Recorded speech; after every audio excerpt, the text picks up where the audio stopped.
मैं अकेला हूँ और 4 बहनें हैं और ये बुजुर्ग आदमी मेरे पिताजी हैं जी। अब इनसे तो कमाया नहीं जाएगा, मैं अकेला ही हूँ अब जी। अब मेरे को इंसाफ चाहिए मेरी बहन का। 18 साल की लड़की थी जो काम करने वाली थी, वो उसने जो है पूरा परिवार संभाल रखा था, लेकिन उसको जो है मार दिया गई लड़की को। नमस्कार साथियों, आज से एक हफ्ते पहले हमने आपको एक खबर दिखाई थी कि दून अस्पताल में किस प्रकार से डॉक्टरों की लापरवाही के चलते एक 18 साल की युवती की जान गई। और आज उस युवती के पिताजी और भाई दर दर भटक रहे हैं न्याय को लेकर। इस वक्त हमारे साथ जो मृतका है उसके भाई मौजूद हैं। 7 दिन हो गई हैं इस घटना को लेकर। क्या कुछ आश्वासन अब तक आपको मिले हैं और क्या कुछ कार्रवाई इसमें हुई है? अभी तक कोई आश्वासन हमारे को नहीं मिले हैं। 7 दिन हो गए, 1% कुछ दिल को जो तसल्ली हो जाए वो कुछ 1% मेरे को कुछ आश्वासन नहीं दिखाई दे रहा है। 7 दिन हो गए, दर दर भटक रहे। मंत्री के यहाँ कहाँ गए थे आप? मैं डॉक्टर शाना जी के यहाँ गया हूँ, प्रिंसिपल जी। और फिर उसके बाद मैं मंत्री के पास गया हूँ और फिर अभी प्रेस में आया हूँ जी। अब देखते हैं हम कहाँ तक भटक। पीएम रिपोर्ट आ गई है, उसमें क्या कुछ कहा है? जरा यहाँ पर आप रिपोर्ट दिखा दीजिए। ये पोस्टमार्टम रिपोर्ट ये है ना? उसमें तो ये लिखा गया है कि उपचार के दौरान जो है उनकी मृत्यु हो चुकी है और ये गलत रिपोर्ट है। आप ये बताइए, आप इस रिपोर्ट से संतुष्ट नहीं है? नहीं संतुष्ट है हम इस रिपोर्ट से। तो 7 दिन हो गए हैं और अभी तक न्याय की गुहार लगा रहे हैं जो परिजन हैं, दर दर भटक रहे हैं। आप इकलौते भाई हैं उनके? जी। और कौन कौन है परिवार में? और अभी 4 बहनें हैं जी। तो 4 बहनें हैं, छोटी हैं जी। वही थी बड़ी थोड़ी कमाऊ जी, और उसी के साथ ऐसा दुर्घटना हो जाती है। और अब मैं अकेला हूँ और 4 बहनें हैं और ये बुजुर्ग आदमी मेरे पिताजी हैं जी। अब इनसे तो कमाया नहीं जाएगा, मैं अकेला ही हूँ अब जी। अब मेरे को इंसाफ चाहिए मेरी बहन का, तब तक मैं चुप नहीं बैठने वाला। तो यहाँ पर जो मृतका के पिता हैं वो हमारे साथ मौजूद हैं। अंकल जी, 7 दिन हो गए हैं और अभी तक आप न्याय के लिए दर दर भटक रहे हैं, क्या कहेंगे? भटक रहा हूँ जी। मेरी 18 साल की लड़की थी जो काम करने वाली थी, वो उसने जो है पूरा परिवार संभाल रखा था, लेकिन उसको जो है मार दिया गई लड़की को लापरवाही से, डॉक्टर की लापरवाही से। और आज मैं परेशान हूँ, मेरी कोई सुनता ही नहीं, कोई मंत्री जी भी नहीं सुनता, कोई डॉक्टर नहीं सुनते। जगह जगह जा रहा हूँ लेकिन कोई गरीब आदमी की कोई सुनता नहीं कोई। मैं कहाँ जाऊँ, किसके पास जाऊँ? मुझे मेरे लौंडिया का निसाब चाहिए। मेरा कौन है कमाने वाला? मेरा कोई नहीं कमाने वाला।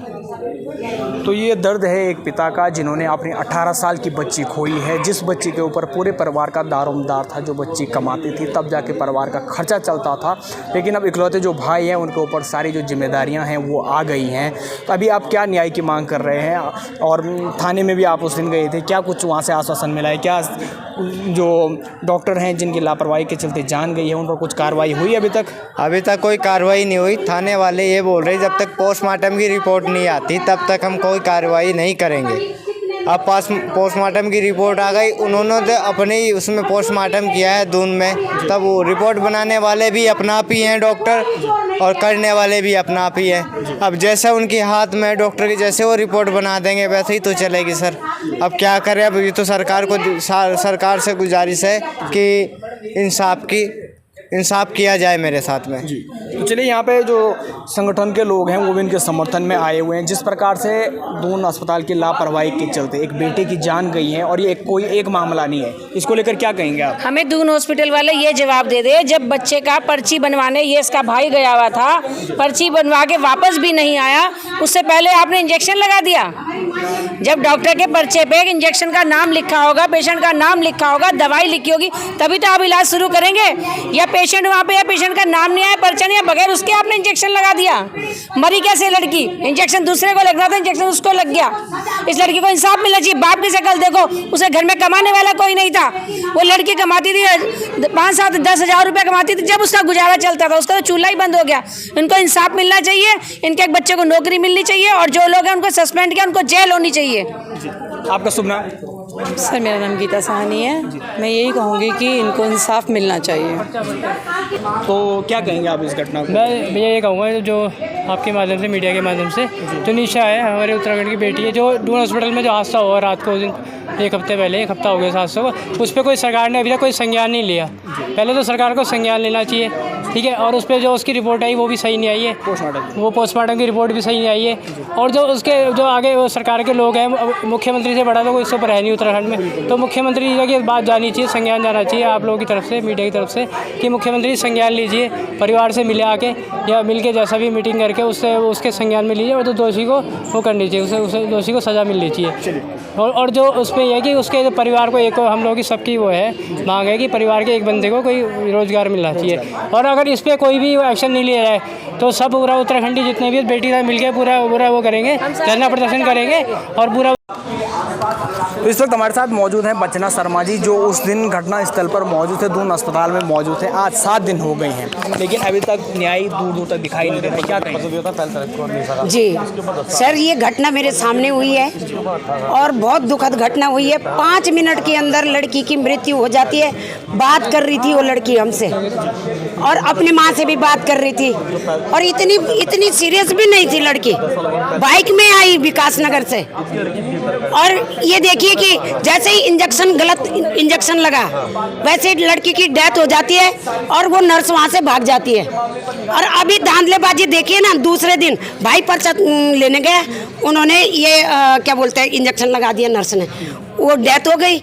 और दूसरे दिन देखिए आप कि हमें गलत पर्चा पकड़ाया जाता है। ये देखिए आप, ये गलत निशा का पर्चा पकड़ाया दिया जाता है दून हॉस्पिटल मेडिकल कॉलेज से। इसमें 10 साल की निशा है, 1 तारीख का एडमिट पर्चा है, और हमारी निशा 18 साल की थी, वो 10 साल की, और 3 तारीख को हमारी निशा आई थी। बिल्कुल, ये आप देखिए यहाँ पर, इसमें जो ये हम उसमें दिखा देंगे। ये आप इस घटना की मैं खुद साक्षी हूँ। तो आपको क्या लगता है कि सरकार कड़ी कार्रवाई नहीं कर रहा है? आप कुछ बीजेपी से भी हैं। जी जी, वहाँ पे हम लाश नहीं उठाने दे रहे थे, एसडीएम साहब आए, हमारी 3 सूत्र जो मांगे हैं, ये बोला तत्काल ये मुख्यमंत्री जी को मैं पहुंचाऊंगा, और मेरे माध्यम से जाएगी, ये पूरी मैं करवाऊंगा। लेकिन मुझे लगता है ये मुख्यमंत्री जी तक नहीं पहुंची, माननीय मुख्यमंत्री जी तक नहीं पहुंची ये मांग, और इसीलिए ये वहाँ हमारी सुनवाई नहीं हो रही है। और ये एसडीएम साहब भी पता नहीं किस उससे आए, हमें नहीं पता, उन्होंने ये वहाँ पे धांधलेबाजी करवाई है। ये तो हम चाहते हैं कि हमारी 3 सूत्र मांगे ये पूरी हो।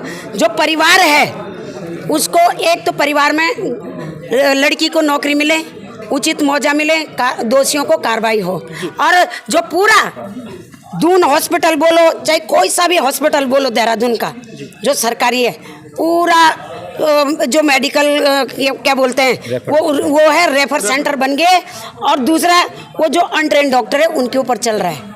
चलिए, आप ओम प्रकाश जी, आप भी उस दिन वहाँ पर मौजूद थे जिस दिन ये घटना घटी थी दून अस्पताल में, और आज भी जो लड़की के भाई हैं और पिता हैं वो दर भटक रहे न्याय को लेकर। क्या लगता है कि गरीब आदमी की सुनवाई नहीं हो रही प्रदेश में? बिल्कुल सुनवाई नहीं हो रही है। मुझे लगता है शासन तक ये बात ही नहीं पहुंची अभी तक, क्योंकि मौके पे मैं वहाँ पे खड़ा था जिस समय ये घटना हुई है। मेरे सामने ये घटना हुई है, लड़की को मारा गया है, गलत इंजेक्शन लगाया गया है डॉक्टरों के माध्यम से, जो ऑन द स्पॉट 5 मिनट के अंदर लड़की की डेथ होती है वहाँ पे, और लड़की तड़प तड़प के जो है मर जाती है। तो ये गलती सरासर डॉक्टरों की है, उन्होंने मारा लड़की को। आज पोस्टमार्टम रिपोर्ट निकाल रखी कि ये तो इलाज के दौरान मारी गई। झूठ, एकदम झूठ, हम इसको बर्दाश्त नहीं करेंगे बिल्कुल भी। आपको लगता है पोस्टमार्टम रिपोर्ट में भी छेड़छाड़ हुई है? छेड़छाड़ हुई है, नहीं वो कैसे कह सकते हैं, कैसे लिखा सकते हैं कि वहाँ पे उपचार के कारण मौत हुई है? इंजेक्शन हमारे सामने लगा, लड़की तो चल के आई है बाकायदा, वहाँ पे अपने पेरेंट्स के साथ चल के आई है, बाप भी साथ में था, माँ भी थी, भाई भी था। भाई पर्चे बनाने चले गया, वो बेड में बिठा दिया वहाँ पे लड़की को भी, माँ बाप को भी, ठीक है। तो जो है ऑन द स्पॉट हम भी वहाँ पे थे, मौके पे। अगर हम वहाँ पे नहीं होता तो ये मामला नहीं चलता, ये नहीं, कोई सुनवाई नहीं होती। पर मैं चाहता हूँ इसमें तत्काल कार्रवाई हो। हम लाश ही नहीं उठा रहे थे, हम लाश ही नहीं उठा रहे थे, पर वहाँ पे जो है सरकार से हमारे पास एसडीएम साहब आते हैं। एसडीएम साहब को हमने लिख के दिया, बाकायदा मुख्यमंत्री के नाम लेटर दे रखा है, रिसीविंग कर रखी है। उन्होंने कहा कि आप चलो लाश उठाइए, हम सरकार तक आपकी आवाज़ पहुँचाते हैं। आज 10 दिन हो गए हैं, पूरे 10 दिन कोई आवाज़ ही नहीं है। आज भटक रहे हैं दोबारा से हम लोग। तो लापरवाही के क्या आलम है, आप इसमें देख सकते हैं कि 18 साल की लड़की की उम्र 10 वर्ष लिखी जा रही है। आप लापरवाही, लापरवाही, बहुत बड़ी लापरवाही। ये देखो पर्चा, मेरे पास पर्चा है, आप देखना इसकी डिटेल लेके पूरी। 1 तारीख का पर्चा थमा रखा है, हम ले जाते हैं अपने पेशेंट को वहाँ 3 तारीख को, और जो है 3 तारीख के बाद जो है क्या कहते हैं वहाँ पे ऑन द स्पॉट वहाँ पे मौत होती है लड़की की। अब ये निशा कौन है दूसरी, मैं इसको भी ढूंढना चाहता हूँ।